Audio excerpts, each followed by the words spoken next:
UK can cancel Brexit, says EU court. Here's a summary of the article.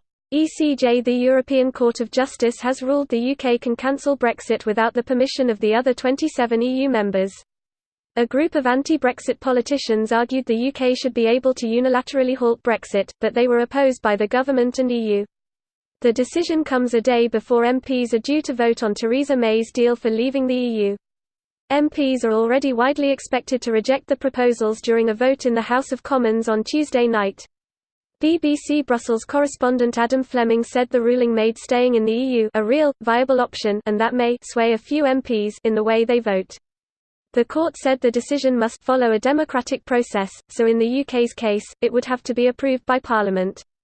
The ECJ ruling comes despite the EU warning that it would set a dangerous precedent by encouraging other countries to announce they were leaving in an attempt to secure better membership terms, before cancelling their withdrawal. The UK government's lawyers also argued that the case was purely hypothetical as the UK does not intend to revoke its notification, and those politicians behind it wanted to use the case as political ammunition to be used in, and to pressure, the UK Parliament. The case was initially taken to the Court of Session in Edinburgh, which ultimately agreed to pass it to the ECJ. 2 attempts by the UK government to appeal against the referral to the European Court were rejected, and the case was heard by all 27 ECJ judges last month. This post received a score of 46,757, with an upvote ratio of 83%. Here are the top comments in response to this article. As a great, fairly well-known story about this scene, the co-creator of Seinfeld, Larry David, actually did this on SNL, in real life. George is basically straight-up Larry David, and the actor would say that whenever he felt that George was getting too outrageous and unbelievable, Larry would often say, "I had that exact reaction. I did that." I dunno if your link covers this, but yeah, I remember hearing about how Larry would get mad when people made fun of George for being ridiculous. Because that was him and he would take it personally, haha. In a very meta way, Larry David played Larry David in Curb Your Enthusiasm, and the first episode of the show has exactly this premise. The actor that played George on Seinfeld has a hard time getting work because he is typecast as George, and Larry David gets mad because he says that all of the reasons people think George is a schmuck were his real reactions to those situations.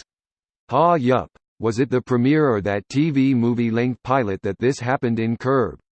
Actually, I guess I misremembered a bit because it looks like it was episode 1 of season 2, The Car Salesman. That is my absolute favorite episode of Curb. The scenes where Larry David is working as a car salesman have to be the pinnacle of modern comedy. Quite interesting. The UK may rescind the notification of Article 50 unilaterally, and remain in the EU withholding all previously negotiated advantages including the UK rebate. So other EU members would have no say in the process. However, it will be unilateral only until March 2019, since the extension of the 2-year negotiation period of Article 50 must be unanimous within the Council. As a non-Brit, I'm not sure how to feel about this.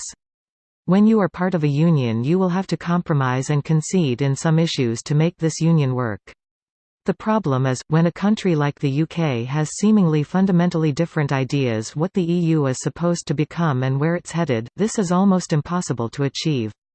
You can't really compromise when two sides have so vastly different ideas. This has always been a problem with the UK and the EU. It's surprising the EU aren't actually more happy about the vote considering they've long complained, for good reason, about the UK blocking some measures they want to more fully integrate, such as the EU army. To be fair, the UK's worries about an EU army are shared by other European nations too. And I think there's a legitimate point to be made that duplicating NATO institutions is a bad idea if you're not confidently replacing it with something better. This video was automatically created by Reddit to speech. The article and comments in this video were selected from Reddit according to their upvotes, and any paraphrasing was performed by smmry.com, without any human intervention.